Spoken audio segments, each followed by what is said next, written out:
Ready for some serious rhythm? Today we're going deep, deep into Latin music. And we're lucky enough to have an awesome guide. Right. We're talking about a masterclass with Latin jazz musician Cesar Martignon. It's like he's giving us a backstage pass to this whole world. Exactly.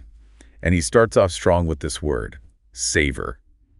It's that thing that elevates music. Beyond just the technical skill. Yeah, like it's good, but then savor makes it. Soul-stirring. Yes. Like swing in American music or duende in flamenco. He's saying Latin music has savor.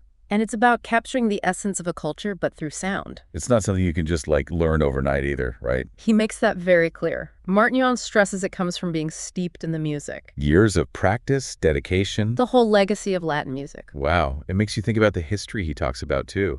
Like that fusion of Spanish and African cultures. Right there in the Caribbean. And that fusion, it didn't stay put. Oh, definitely not. It spread, it influenced. Think about New Orleans. It's so close to the Caribbean. Exactly. Even jazz, which we think of as American, it has those Caribbean rhythms woven right in. It's all connected. Absolutely. And speaking of connections, Martignon gets into Clave. He even calls it the key to unlocking Latin music. It's like the foundation. And the story he tells about its origins.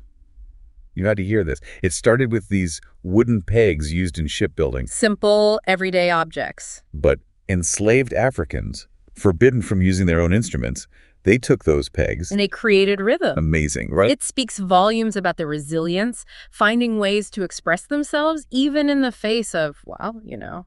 It's powerful.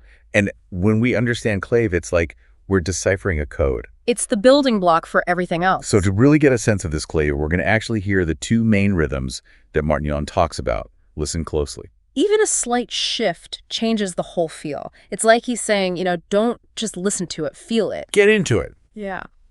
And speaking of feeling the music, he talks about how different Latin music styles grew out of these rhythms, like rumba. Okay, Rumba, I'm there. It's got that lively, percussion-heavy vibe. Makes sense. He said it started in Havana, right? Right, in the heart of the city. The music matches the energy. Totally. But then he contrasts it with sun. Which... More mellow, more about the melody and the lyrics, the feeling. And that one started in the countryside. Exactly. Different environments, different vibes. Then there's guaguanco, another rumba style. But Wait.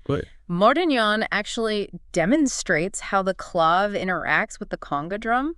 It's amazing. Like they're talking to each other. It's like a conversation.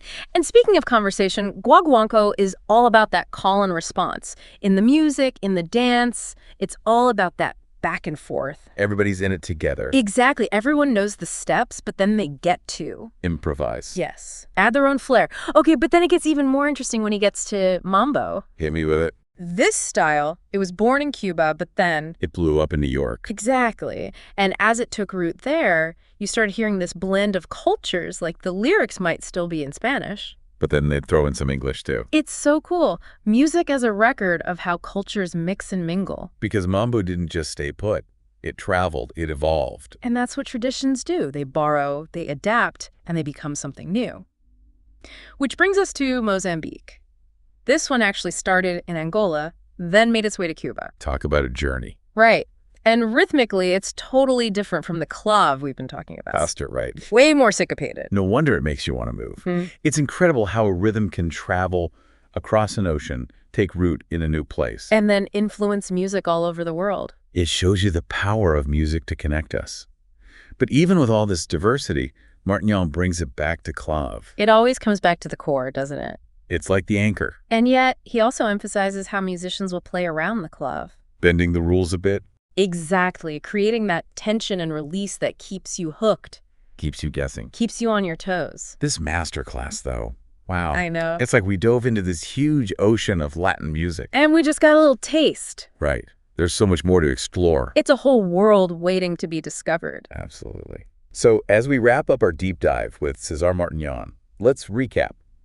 We started with the roots, that fusion of Spanish and African cultures. And how that gave birth to these incredible rhythms. Then we cracked the code of Clave. The heartbeat of so many Latin music styles. And we saw how those rhythms evolved, how they traveled, how they were shaped by, well, everything. Geography, musicians, you name it. It's a reminder that music is alive. It changes, it grows, it adapts. For sure. But here's the thing I'm taking away from this. It's not enough to just listen to Latin music. You have to feel it. Yes. Get those rhythms in your system. Understand the structure, the history, the culture. That's what makes it so rich, so captivating. Exactly.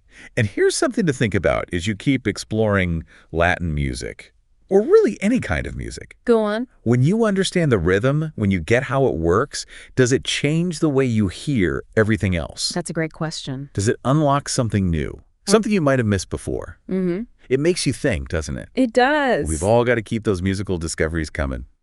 Until next time.